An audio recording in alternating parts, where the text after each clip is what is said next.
Bab 1. Sampah. Kemarilah. Di atas sofa, seorang wanita dengan pakaian mewah menyilangkan kakinya dan berteriak pada Aditya, yang sedang mengepel lantai, matanya penuh rasa jijik. Aditya memandang wanita itu dengan bingung, "Ada apa, Bu?" Wanita itu melemparkan surat cerai ke meja kopi dan berkata dengan nada dingin, "Tanda tangani suratnya." Aditya melihat kata-kata, "surat keterangan perceraian," di dokumen itu dan sedikit terkejut, "Bu, apakah ini idemu? Atau ide Yola?" "Sampah. Tanda tangani saja jika diminta. Dari mana datangnya semua omong kosong ini?" Wanita itu meninggikan suaranya tajam dan kasar, "Saya ibu kandungnya, mengapa saya tidak bisa mewakili dia?" "Aditya, kamu telah tinggal dan menikah dengan keluarga Firlandaku selama 3 tahun, dan kamu hanyalah seorang pemalas, taunya hanya makan dan minum gratis. Kamu berada di rumah sepanjang hari sebagai juru masak rumah, dan kamu hanya tahu cara mencuci dan memasak seperti seorang pengasuh anak. Kamu sangat tidak berguna bagi keluarga Firlanda.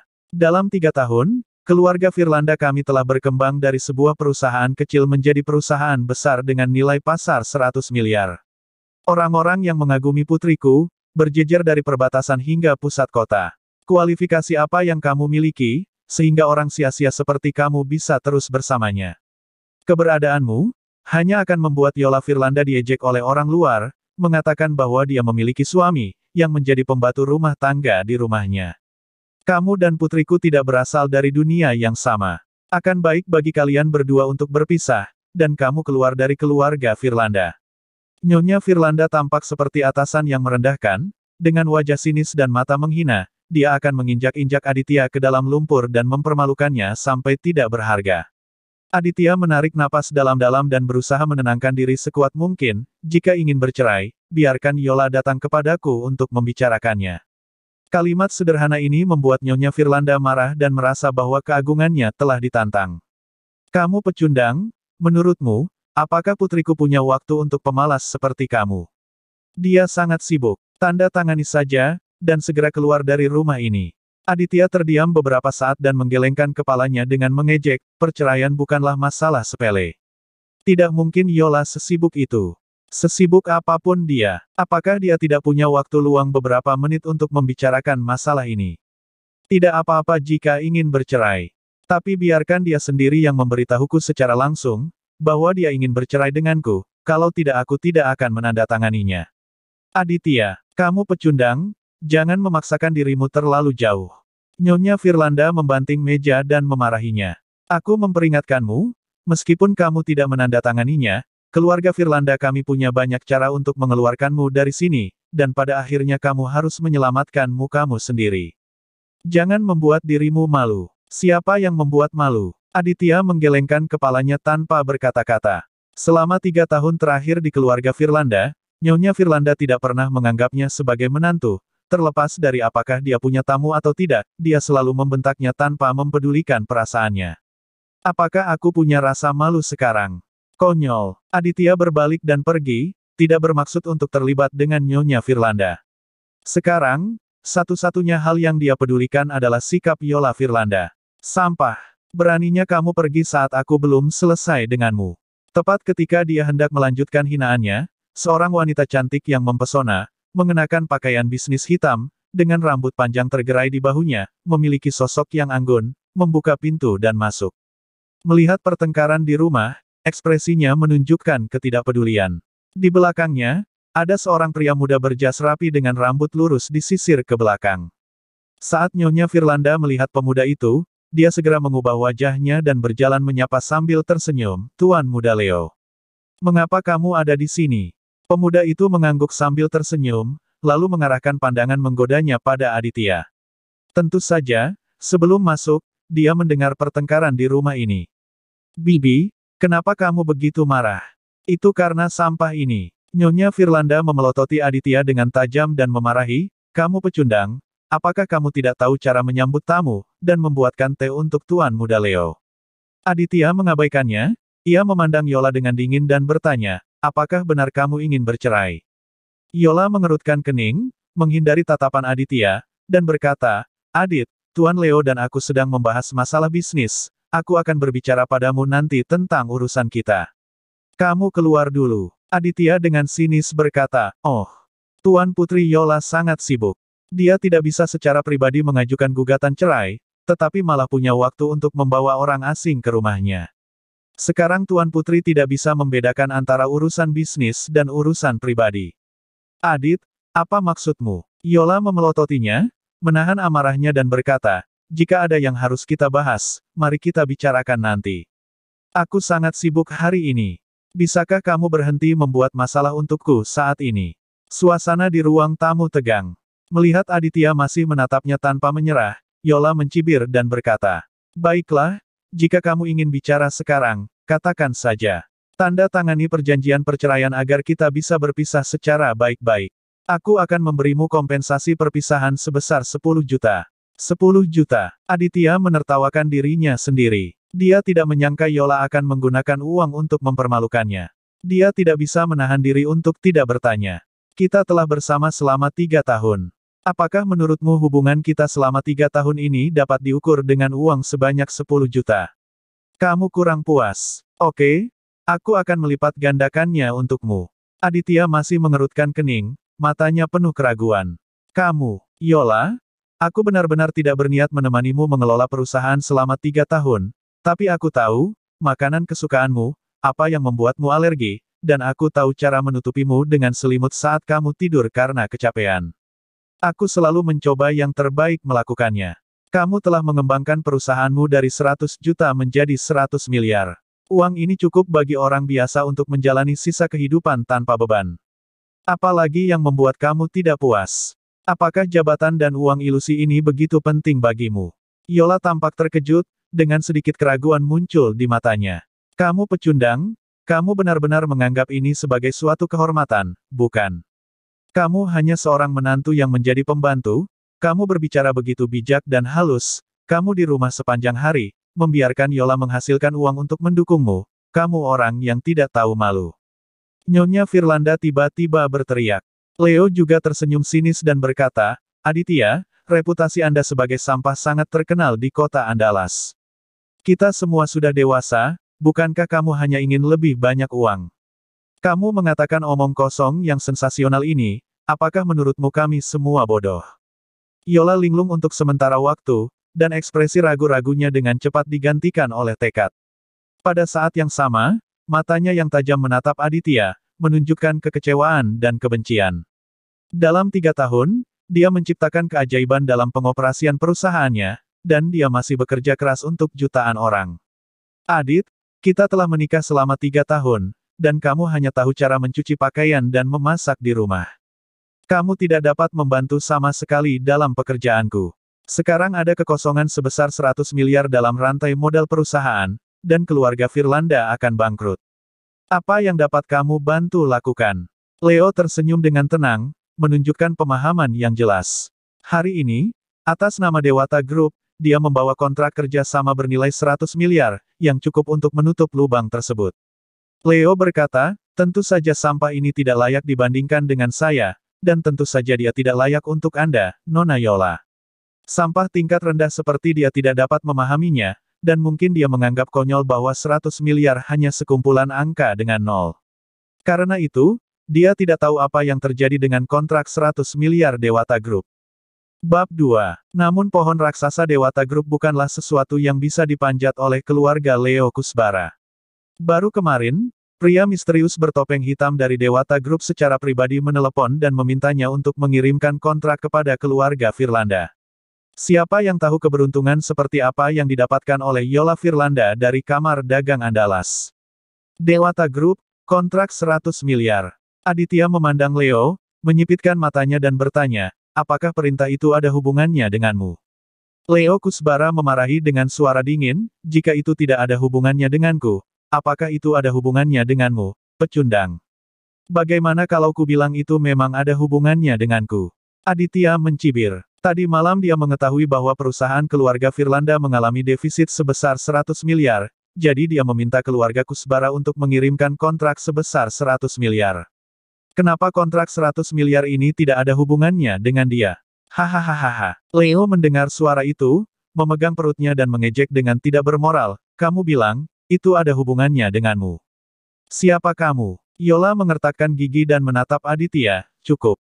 Adit, tahukah kamu seberapa besar kekuatan bisnis Dewata Group? Ia memiliki aset ratusan triliun. Kamu tidak bisa berhubungan dengan mereka. Kamu tidak akan pernah mengerti perbedaan di antara kita. Benarkah? Aditya memandangnya dengan kecewa dan berkata setelah hening beberapa saat, meski begitu, ulang tahunmu yang ke-25 akan segera tiba. Penyakitmu tidak bisa disembuhkan saat itu, ingat, semuanya akan berakhir setelah ulang tahunmu.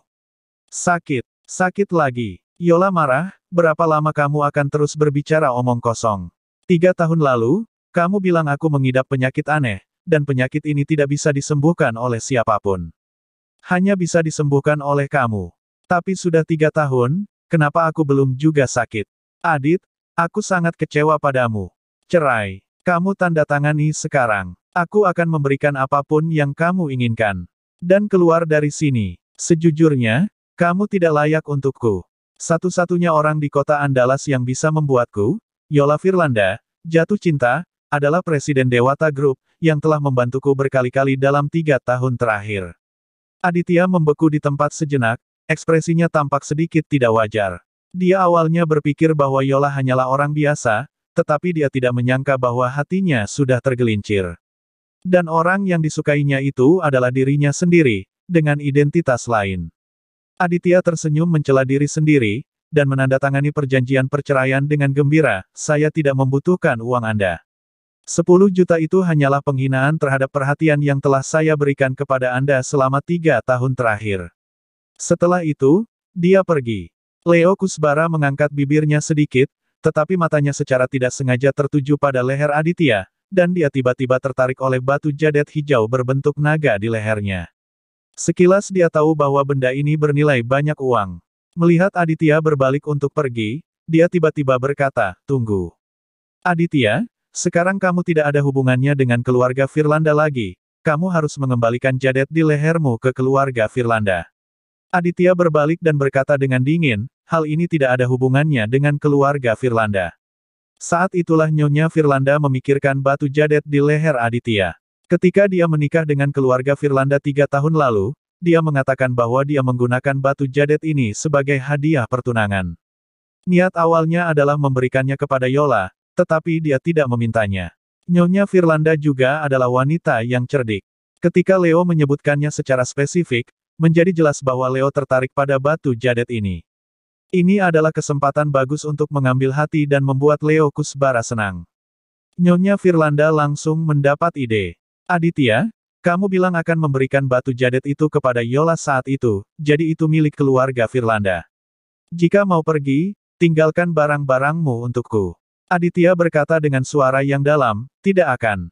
Ini adalah sesuatu yang akan kuberikan untuk istriku. Karena aku dan Yola telah bercerai, benda ini bukanlah milik keluarga Firlanda. Kamu pecundang, beraninya kamu menolakku. Nyonya Firlanda tiba-tiba bergegas menuju Aditya, mengambil batu jadet berbentuk naga dan menariknya putus. Aditya tidak menyangka bahwa Nyonya Firlanda benar-benar akan melakukan tindakan tercela seperti itu. Dia tanpa sadar mendorong Nyonya Firlanda menjauh, dan batu jadet itu terlepas dan jatuh ke lantai. Klik, jadet berbentuk naga menghantam lantai keramik, menyebabkan beberapa retakan. Ekspresi Aditya menyusut tajam, dan dia bergegas maju seperti orang gila, untuk melindungi batu jadet berbentuk naga dengan tangannya. Mata Aditya yang awalnya tenang berangsur-angsur menjadi merah, seperti binatang buas. Perubahan mendadak itu mengejutkan semua orang. Yola tahu bahwa liontin jadet ini sangat penting bagi Aditya dan merupakan peninggalan ibunya. Ketika perusahaan mengalami krisis utang pada awalnya, dia pernah berlutut dan memohon kepada Aditya untuk menggunakan batu jadet sebagai jaminan, tetapi Aditya dengan tegas menolaknya.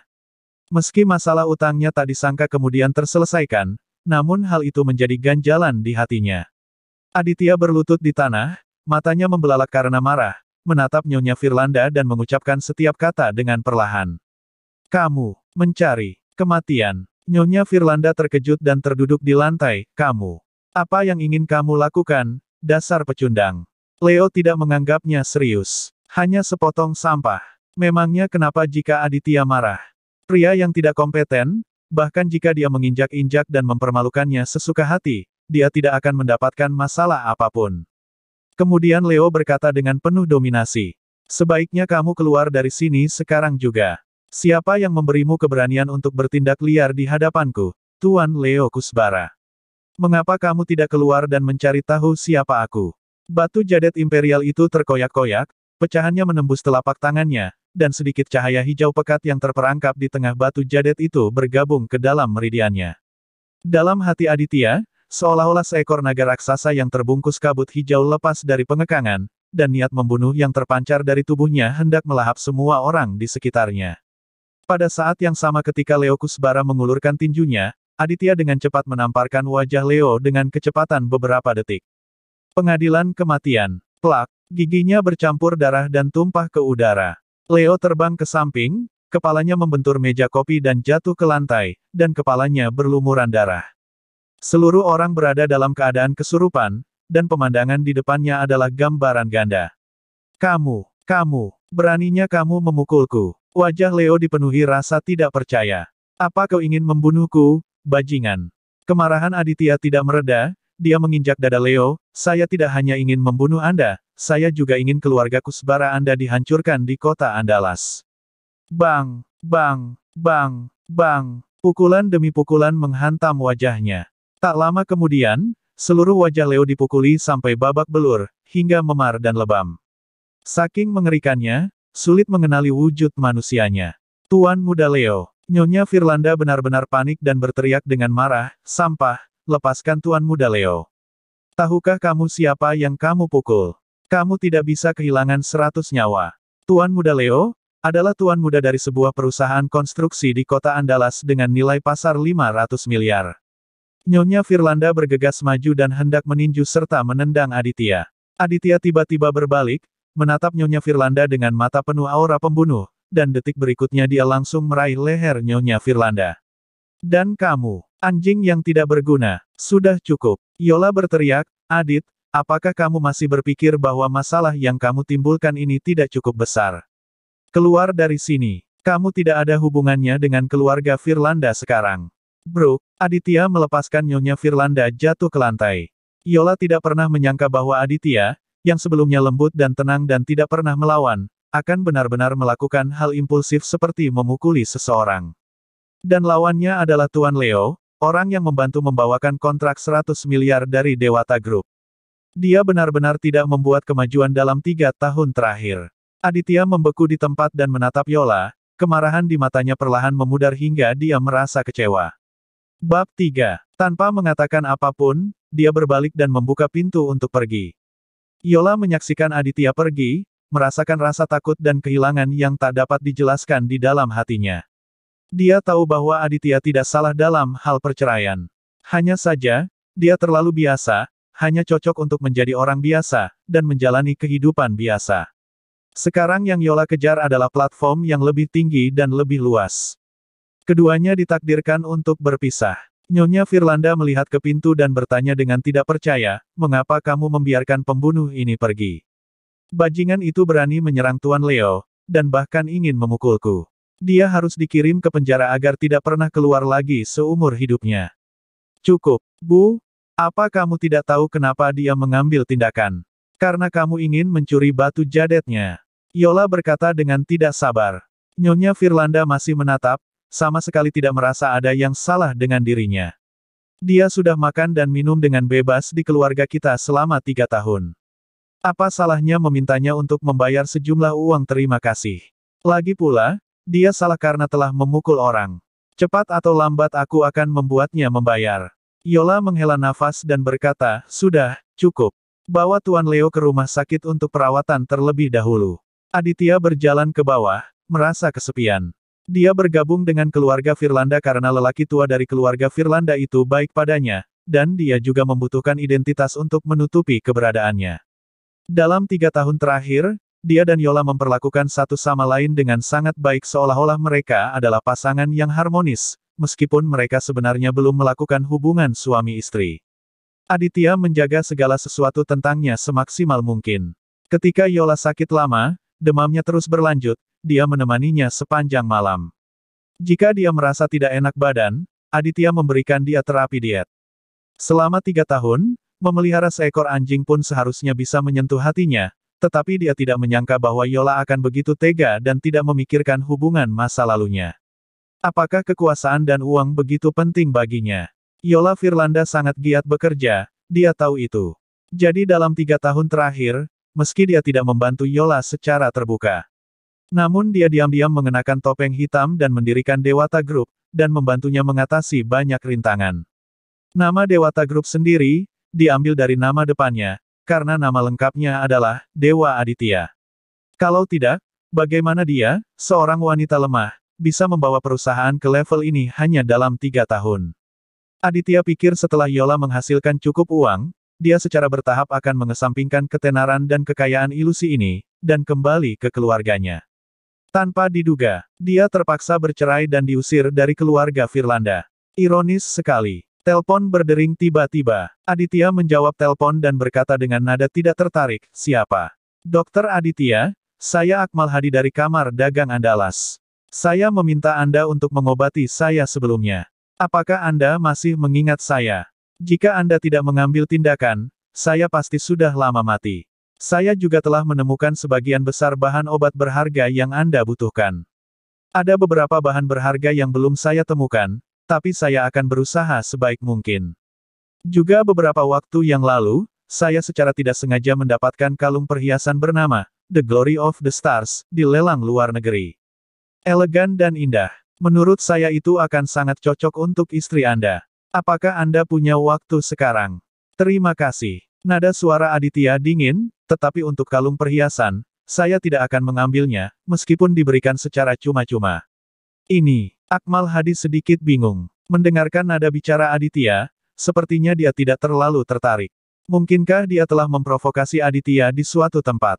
Kemudian, dia menyangkal kemungkinan ini.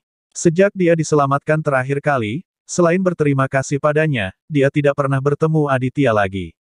Begitu dia selesai berbicara, 3 kendaraan niaga terkemuka berhenti di depan pintu masuk komunitas.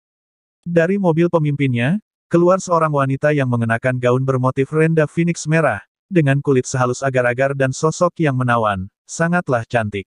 Di belakangnya ada 8 pengawal berotot. Wanita cantik itu berjalan cepat menuju Aditya dan berkata dengan hormat, "Tuan Aditya, tolong selamatkan adikku." "Siapa kamu?" Aditya memandangnya dengan ragu. "Tuan Aditya, nama saya Ayu Lestari Lingga.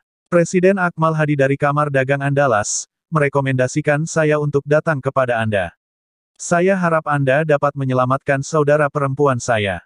"Saya mengerti." Aditya mengangguk ringan. Dia juga memiliki kesan baik terhadap Ayu Lestari Lingga.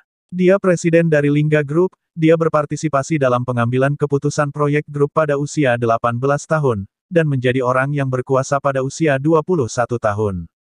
Dia melipat gandakan ukuran Lingga Group dalam 4 tahun, dan sekarang menjadi ratu bisnis Andalas yang terhormat.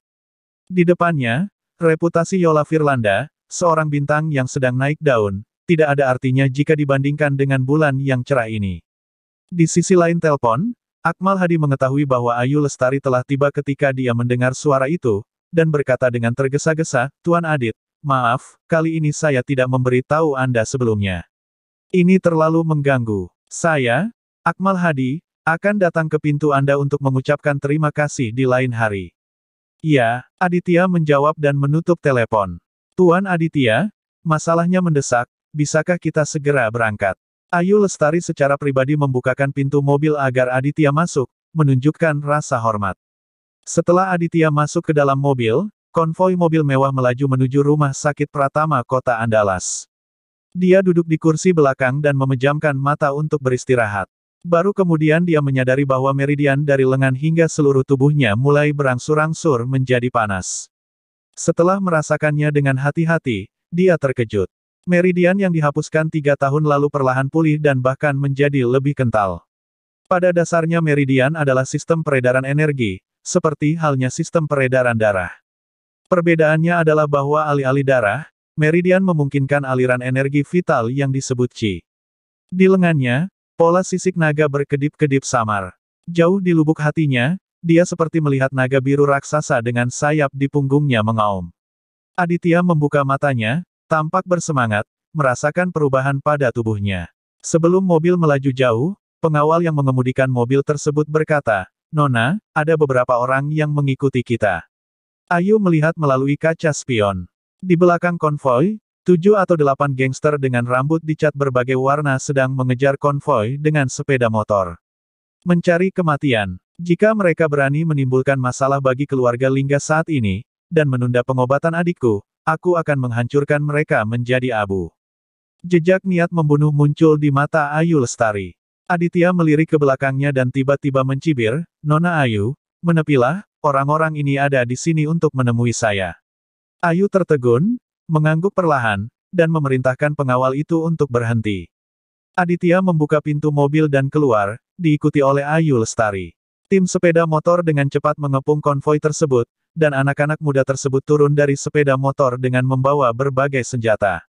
Seorang pemuda berpenampilan sombong berjalan menuju Aditya dengan tongkat baseball dan berteriak, "Sampah, kenapa kamu begitu saja setuju untuk menceraikan kakakku? Ternyata kamu sudah menemukan rumah baru. Apakah kamu masih akan diperlakukan sebagai pembantu cantik? Sampah memang sia-sia. Saya akan mendidik Anda atas nama saudara perempuan saya, dan Tuan Leo hari ini." Ayu Lestari berkata dengan wajah dingin, "Tuan Aditya, berhati-hatilah. Serahkan saja orang-orang ini pada pengawal saya. Tidak perlu, aku akan menanganinya sendiri." Aditya menjawab dengan suara yang dalam. Orang yang datang tidak lain adalah adik laki-laki Yola Firlanda, Hendry Firlanda. Selama beberapa tahun terakhir, keluarga Firlanda secara bertahap menjadi lebih makmur, dan dia tinggal di luar serta berfoya-foya bersama teman-temannya. Sebelumnya, Aditya berpikir dia adalah saudara iparnya, jadi dia tidak ingin berdebat dengannya. Sekarang, tidak perlu menahan diri. Hendry mengacungkan tongkat baseball dan bergegas menuju Aditya dengan arogan. Aditya langsung melangkah maju, meraih kerah Hendry, dan mengangkatnya dengan paksa. "Dasar anak yang tidak berpendidikan. Ibumu dan adikmu tidak mempedulikanmu, jadi aku akan membantu mereka hari ini."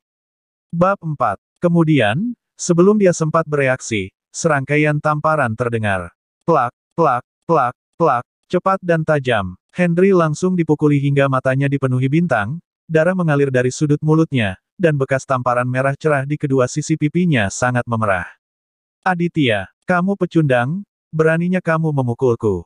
Aku tuan muda dari keluarga Firlanda. Percaya atau tidak, aku akan memberitahu kakakku, memberitahu ibuku, dan biarkan mereka membunuhmu." "Hah?" Aditya langsung melemparkan Hendry ke tanah, menginjak dadanya, menatapnya dengan merendahkan, dan berkata dengan dingin, "Mau mengancamku? Apa menurutmu aku takut?" Ketika para gangster di sekitarnya melihat ini, mereka semua tercengang. Dulu Aditya selalu patuh, mengapa dia tiba-tiba begitu kejam hari ini? Bukankah semua orang mengatakan bahwa dia adalah sampah yang tidak berguna? Ketika mereka sadar, mereka semua mengaum dan bergegas menuju Aditya. "Kamu berani memukul Tuan Hendry. Kamu akan menyesal." Aditya tiba-tiba berbalik, menatap orang-orang ini, dan mengucapkan satu kata dengan dingin, "Pergilah." Aura niat membunuh langsung melanda mereka, seolah-olah mereka sedang menghadapi binatang buas. Semua orang ketakutan. Gangster di depan menatap Aditya dan menelan ludahnya. Dia jelas tidak berani mengambil langkah maju, tetapi mengancam. "Wah, kamu akan mati." Area ini dikuasai oleh kakak rambut keriting. Tuan muda Hendry dan kakak rambut keriting keduanya adalah saudara yang baik. Jika kamu berani menyentuhnya, kamu akan mati. Rambut keriting. Dia salah satu anak buah Salim Andara di utara kota, kan? Menurutmu apa dia berani? Ayu Lestari mengerutkan kening dan berkata dengan marah, "Kembalilah dan beritahu Salim Andara, bahwa dia bahkan berani menghentikan konvoi saya, Ayu Lestari Lingga. Kemudian minta dia untuk memberikan penjelasan kepada keluarga Lingga saya. Jika tidak, saya akan membuat Salim Andara menghilang sepenuhnya dari Andalas." Apakah kamu Ayu Lestari Lingga?" Beberapa gangster jelas memiliki pengetahuan. Mereka buru-buru melihat ke atas dan kemudian melihat armada mobil mewah. Baru saat itulah mereka menyadari bahwa armada mobil mewah yang mereka kejar tidak akan bisa dibeli tanpa uang miliaran. Nomor plat kepalanya adalah 777, yang melambangkan keluarga Lingga. Beberapa gangster segera mengenali wanita menawan ini sebagai Ayu Lestari Lingga, dan kaki mereka menjadi lemas karena ketakutan. "Ayu Lestari, inilah orang sebenarnya yang bertanggung jawab atas keluarga Lingga. Untuk mencapai posisi saat ini pada usia muda, dia jelas merupakan karakter yang kejam. Bahkan saudara Salim tidak akan berani memprovokasi orang ini. Belum lagi para gangster kecil ini. Nona Ayu, kami tidak menyadarinya tadi, harap tenang. Kata gangster itu buru-buru. Pada saat ini, Henry berdiri dari genangan darah, memandang Ayu Lestari dengan goyah, dan mencibir dengan nada menghina, hanya kamu. Ayu Lestari, wanita tertua dari keluarga Lingga. Bagaimana orang besar seperti kamu, bisa bertahan pada pecundang seperti Aditya, dan membiarkannya menjadi anak laki-laki yang cantik. Siapa yang kamu coba takuti dengan berkata seperti itu? Menurutku kamu terlihat cukup baik. Izinkan aku mengingatkanmu bahwa pecundang di sebelahmu bernama Aditya. Dia hanyalah pecundang yang baru saja dicampakkan oleh kakakku. Jangan tertipu olehnya. Daripada mencari pria cantik ini, lebih baik biarkan saya, Henry Firlanda mencintaimu. Beberapa gangster memandang Henry dengan ekspresi heran, apakah dia mengalami keterbelakangan mental. Pada saat yang sama, berharap mereka dapat segera menutup mulutnya yang busuk dengan semen. Sebaliknya, Ayu Lestari curiga. Seseorang yang bisa dihormati oleh Presiden Akmal Hadi tidak bisa menjadi orang biasa. Bagaimana dia bisa rela dipermalukan di keluarga Firlanda? Selain itu, dia menyadari bahwa kebangkitan keluarga Firlanda terlalu mulus. Mungkinkah itu ada hubungannya dengan dia? Tuan Aditya, serahkan sisanya pada pengawalku, ayo kita pergi dulu. Ayu Lestari memulihkan pikirannya dan berkata kepada Aditya, lalu dia melihat pengawalnya. 6 pengawal di belakangnya mengeluarkan senjata mereka dan berjalan menuju gangster tersebut. 2 pengawal yang tersisa membukakan pintu mobil untuk Ayu dan Aditya dan terus bergegas menuju rumah sakit. Hanya jeritan mengerikan yang tersisa. Setelah 10 menit penuh, mengingat sudah waktunya orang-orang dari lingkungan sekitar datang untuk menjaga ketertiban, para pengawal berbaju hitam bubar. Henry terbaring di tanah dengan tangan terkepal, merasakan keluhan yang tak terkatakan di dalam hatinya. Sejak kebangkitan keluarga Firlanda, dia tidak pernah mengalami penghinaan seperti itu. Pada saat yang sama, dia juga tidak mengerti mengapa Aditya, seorang yang tidak berguna, begitu beruntung. Tepat setelah menceraikan saudara perempuannya, seorang wanita cantik melemparkan diri ke dalam pelukannya. Dan kenapa harus dia? Henry mengeluarkan ponselnya, menelepon ibunya, dan menangis dengan keras. Bu, aku dikalahkan oleh Aditya yang tidak berguna itu. Aku hampir dipukuli sampai mati. Saat ini, Nyonya Firlanda dan Yola sedang duduk di ambulans pendamping. Setelah mendengar tuduhan tragis putranya, Nyonya Firlanda sangat marah hingga seluruh tubuhnya gemetar dan dia berkata dengan marah, apa yang kamu katakan?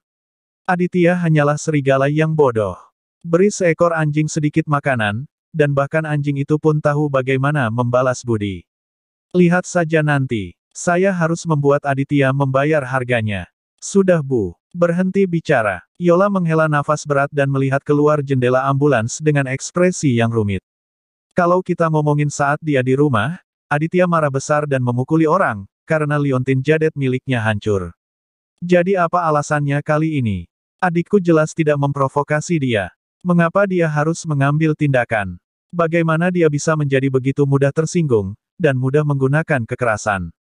Mungkin, aku telah salah menilai dia sebelumnya. Di sisi lain, Aditya dan Ayu Lestari segera tiba di rumah sakit Pratama Kota Andalas, dan segera pergi ke bangsal VIP terbaik yang disediakan khusus di rumah sakit. Bangsal ini dilengkapi dengan berbagai peralatan medis terbaik dari rumah sakit. Beberapa dokter sedang mendiskusikan kondisinya, ekspresi mereka kurang bagus.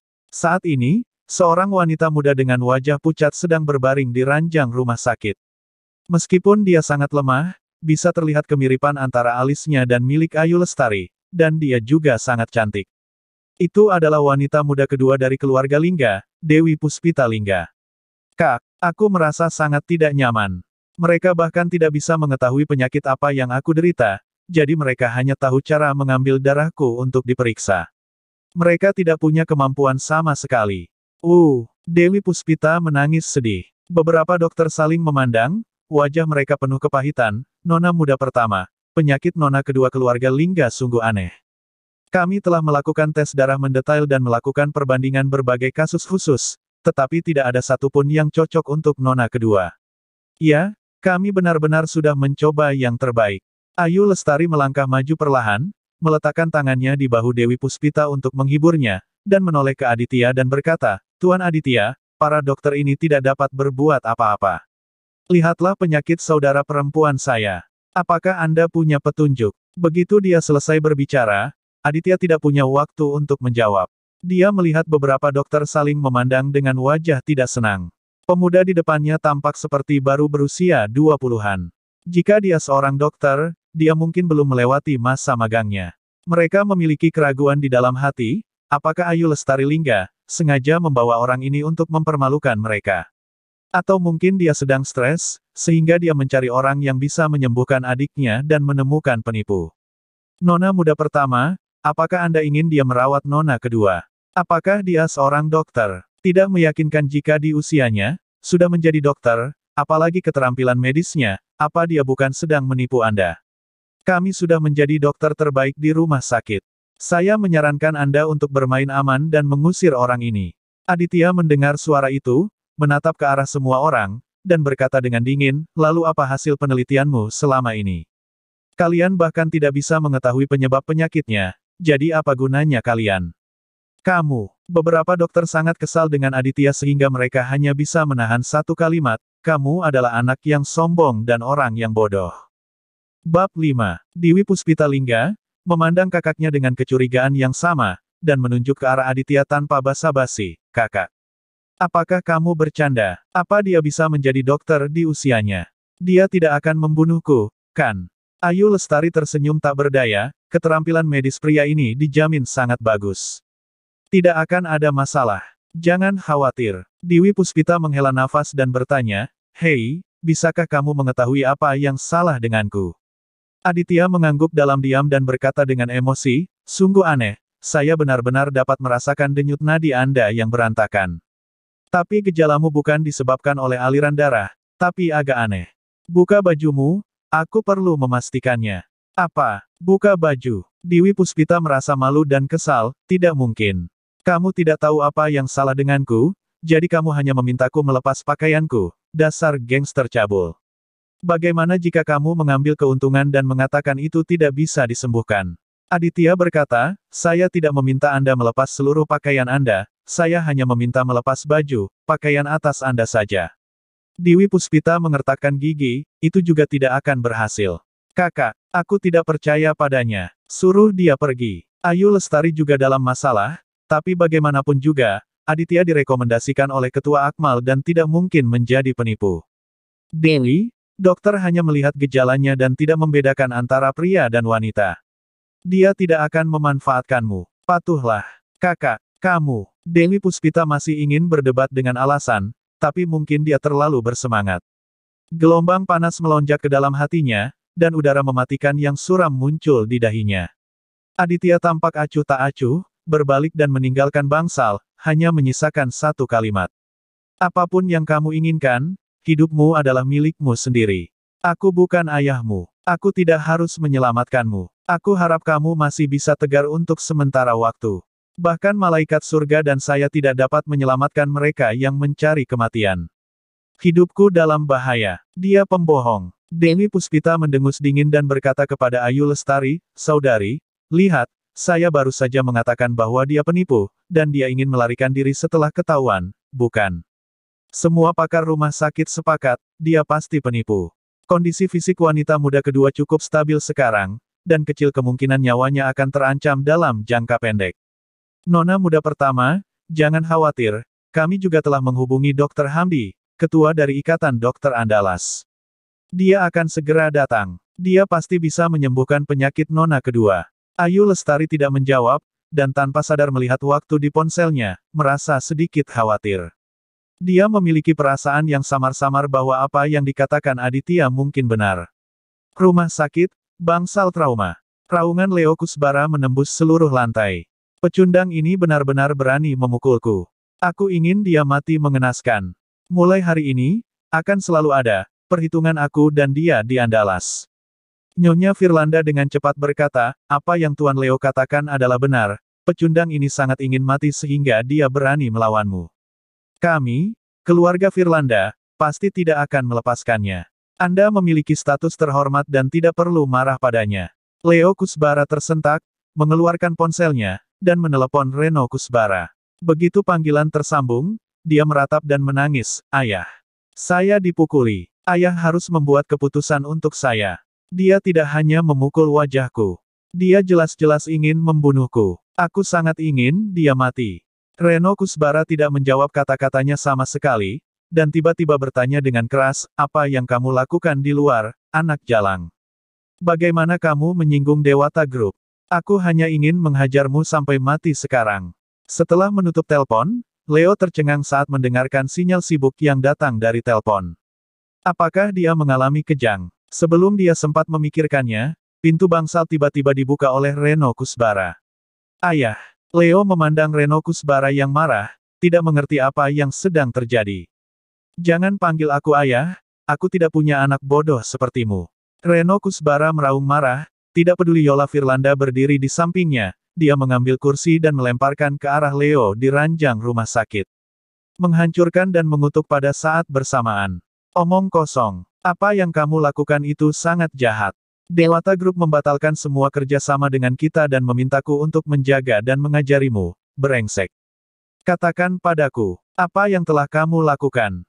Apa kamu ingin membunuh keluarga Kusbara?" "Ah." Leo Kusbara meratap kesakitan dan membela, "Ayah, apa yang kamu bicarakan? Saya tidak tahu. Jeritan Leo sangat melengking, seperti hewan yang disembelih. Aditya berdiri di luar bangsal Dewi Puspita dan melihat perawat muda dan kepala perawat berlari menuju lift dengan tergesa-gesa.